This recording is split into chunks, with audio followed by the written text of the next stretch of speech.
የኢትዮጵያ የችግር ዛፍ የፍሬው ስሩን የሚነካ ሰው አታገኝም። ስሩ ያለው እኔ ጋር ነው። እኔ ነኝ። የኢትዮጵያ ችግር ማንም አይደለም፣ እኔው ነኝ። የኔ አስተሳሰብ ታውቃለህ። ቀደም ወጥቼ ቢሆን ኖሮ መጽሐፍ ጽፌ ኖሮ ቪዲዮ ሰርቼ ቢሆን ኖሮ ድንጋይ የሚወረውሩ ሰዎች አይወራወሩ ነበር። ምናልባት እኔ ጎበዝ ብሆን ቢይዛቸው እዛ ሶሻል ሚዲያ ላይ የሆነ ሰው ይዟቸው የሚጫወትባቸውን ወጣቶች እኔ ቀደም በወጣ ኖሮ አድናቸው ነበር። የኢትዮጵያ ችግር እኔ ነኝ። ከሞን እንደዚህ አይነት ሜንታሊቲ ከሌለ በስተቀር ኢትዮጵያ ውስጥ ለዓለም ድንጋይ የሚወረውር ይኖራል፣ የሚገድል ይኖራል፣ ዘረኛ ይኖራል። ድሮም ስላለ እኮ ነው። ሰዎች ድሮም እኮ አለ። ባለስልጣኖች አሁን አይደለም ያስቸገሩት። ድሮ ያስቸግሩ ነበር። ድሮ ሙሰኞች ነበሩ። በኃይለ ሥላሴ ጊዜ አሉ፣ በምኒልክ ጊዜ አሉ፣ ወደዛ በአክሱም ዘመን ብትሄድ አሉ። ለምንድን ነው ግን እነዛ ሰዎች እንደዛ የሚያደርጉት? ወደ ችግሩ ወደ አስተሳሰባችን እንምጣ። እኛ ነን ያን ሰው ያሳደግ ነው።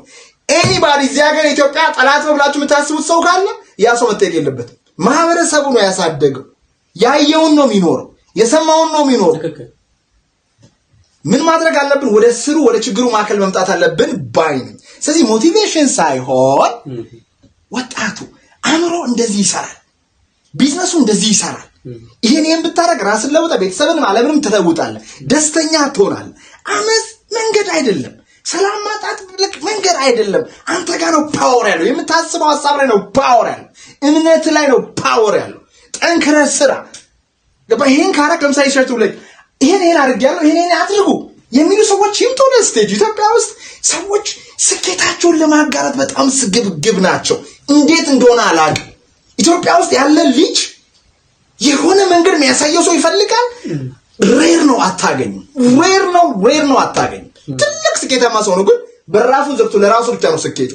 የስኬት እኮ የመጨረሻው ስኬት ምን እንደሆነ ነገር ሌጋሲ ነው። ሁሉ ሀብትን ይዘህ አትሄደውም፣ ገንዘብን ይዘህ አትሄደውም፣ ድርጅትን ይዘህ አትሄደውም። ምትሄደው ቅድም እንዳልከው አንተ በኮሜዲ የተረዳውን ነገር ለአንተ 8 ዓመት የፈጀብህን ነገር ሰዎች በ8 ወር እንዲጨርሱ ካደረክ ለኔ ጀግናዬ ነህ አንተ።